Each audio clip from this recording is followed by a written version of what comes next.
की धड़कन संभाले न संभल सके, ख्वाबों के साए में हम खो गए।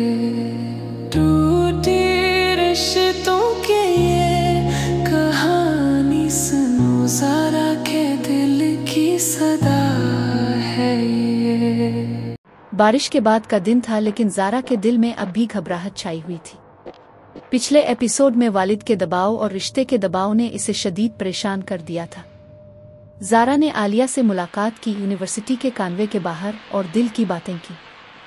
ज़ारा को बताया जाता है कि रिश्ता देखने वाले ख़ानदान कल आएंगे। ज़ारा के दिल में खौफ और हिचकिचाहट है। वो सोचती है कि क्या वो अपने ख्वाबों को कुर्बान करेगी।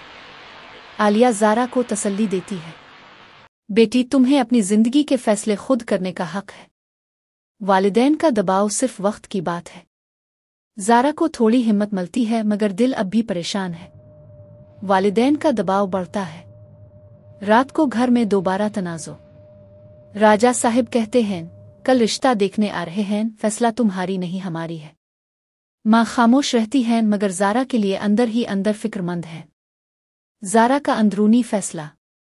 ज़ारा अपने कमरे में बैठकर सोचती है, अपने ख्वाबों और वालिदैन की तवक्कुआत के दरमियान उलझन में। वो डायरी में लिखती है, मेरी जिंदगी के ख्वाब कहाँ जाएं? क्या मैं अपनी राह खुद चुन सकती हूँ? दिल की धड़कन संभाले न संभल सके, ख्वाबों के साए